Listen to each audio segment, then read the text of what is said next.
Hello everyone, welcome to my YouTube channel. आप सभी का स्वागत है हमारे आज के इस वीडियो में। फ्रेंड्स देखिए, अगर आप लोगों ने टेक्नीशियन का फॉर्म अभी तक नहीं भरा है या फिर आप लोगों ने टेक्नीशियन का फॉर्म भर लिया है तो दोनों ही टाइप के स्टूडेंट के लिए वीडियो बहुत इंपॉर्टेंट रहने वाला है। इस वीडियो में मैं कई सारे पॉइंट डिस्कस करने वाला हूँ। आप लोगों के जो लगातार कमेंट आ रहे हैं, जो प्रॉब्लम स्टूडेंट के साथ आ रही है, वो मैं इस वीडियो में डिस्कस करूँगा। साथ ही उसका जो सॉल्यूशन है वो भी मैं आपको बताऊँगा। और मैं एक चीज़ आपको बता दूँ, लाखों छात्रों के जो फॉर्म है वो टेक्नीशियन में रिजेक्ट होने वाले हैं। उसका रीज़न भी मैं आपको बताऊँगा और किस तरह से आप अपने फॉर्म को जो है रिजेक्ट होने से बचा सकते हैं, उसका सॉल्यूशन भी इस वीडियो में हम डिस्कस करेंगे। इंपॉर्टेंट वीडियो है तो बिना स्किप किए वीडियो को एंड तक जरूर देखें। और चैनल पर नए हो तो चैनल को अभी सब्सक्राइब करके बेल आइकन को भी प्रेस कर लीजिए। फ्रेंड्स आगे बढ़ने से पहले एक और अपडेट आपको देना चाहूँगा। देखो, टेक्स्ट बुक की प्रीमियर लीग ऑफर अभी चल रहा है और मैं आपको बता दूं, कल से जो टेक्स्ट बुक का प्राइस है वो 699 हो जाएगा।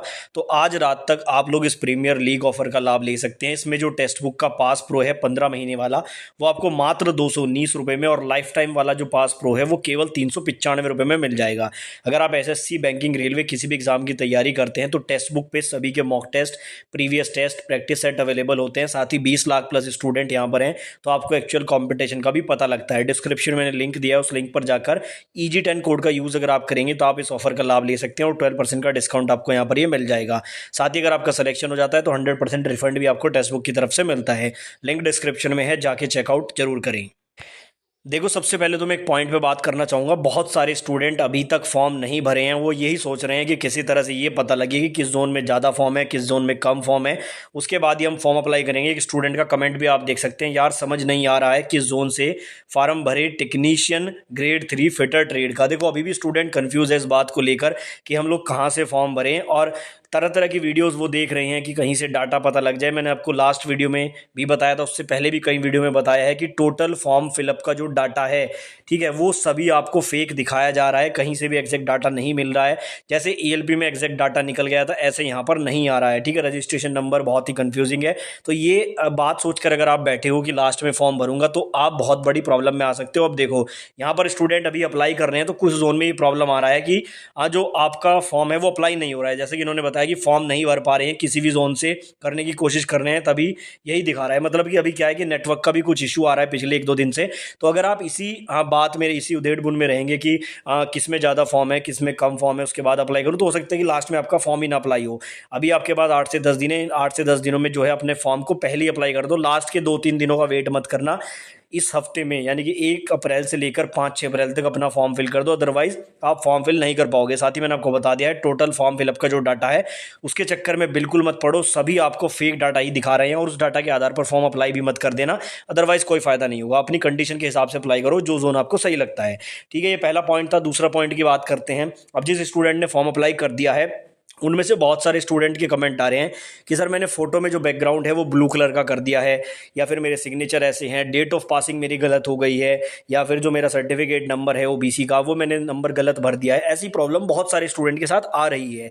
और अगर आपने अभी तक फॉर्म नहीं भरा है तो हो सकता है कि आपके साथ भी ये प्रॉब्लम आए। तो सभी का समाधान मैं आपको बता देता हूँ। सबसे पहली बात तो ये है, जब आप फॉर्म फिल कर रहे हो तो नाम जैसे आप भरोगे वहां पर, तो नाम 2 बार आपसे फिल करा रहा है, तो नाम की स्पेलिंग में तो मिस्टेक के चांसेस बहुत ही कम है। फादर नेम या मदर नेम की स्पेलिंग में तो मिस्टेक के चांसेस ना के बराबर है। दूसरा, यहाँ पर जो बड़ा मिस्टेक स्टूडेंट कर रहे हैं वो है फोटो और सिग्नेचर को लेकर। देखो, नोटिफिकेशन में जब क्लियरली ये बात लिखी गई है कि आपका वही फोटो एक्सेप्ट होगा जिसके पीछे व्हाइट बैकग्राउंड है, तो फिर आप जो है ब्लू बैकग्राउंड लगा के किसी से ये कैसे पूछ सकते हो कि मैंने ब्लू बैकग्राउंड लगाया है, क्या मेरा फॉर्म एक्सेप्ट हो जाएगा?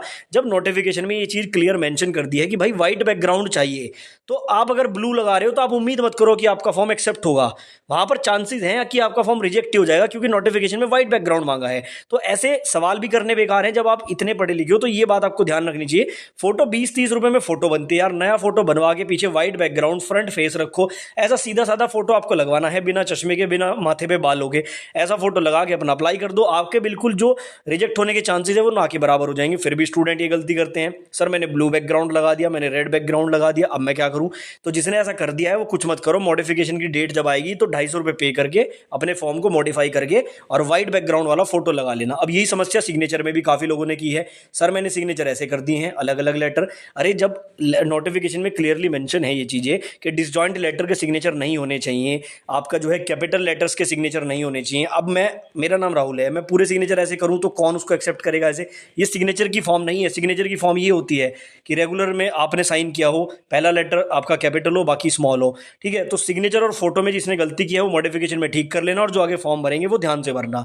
उसके बाद ओबीसी के सर्टिफिकेट को लेकर बहुत कमेंट आ रहे हैं, सर मेरा नया ओबीसी नहीं बना है, पुराना मेरा 1 साल से पुराना ओबीसी का सर्टिफिकेट है, क्या फॉर्म अप्लाई करूं? देखो, वैसे जो ओबीसी के सर्टिफिकेट का रूल है वो ये है कि 1 साल से पुराना मान्य नहीं होता है, लेकिन अब यहाँ पर कंडीशन क्या है, अगर आपका नहीं बन रहा है तो आपके पास कोई ऑप्शन ही नहीं है, जो आपके पास पुराना है उसी से फॉर्म अप्लाई कर दो।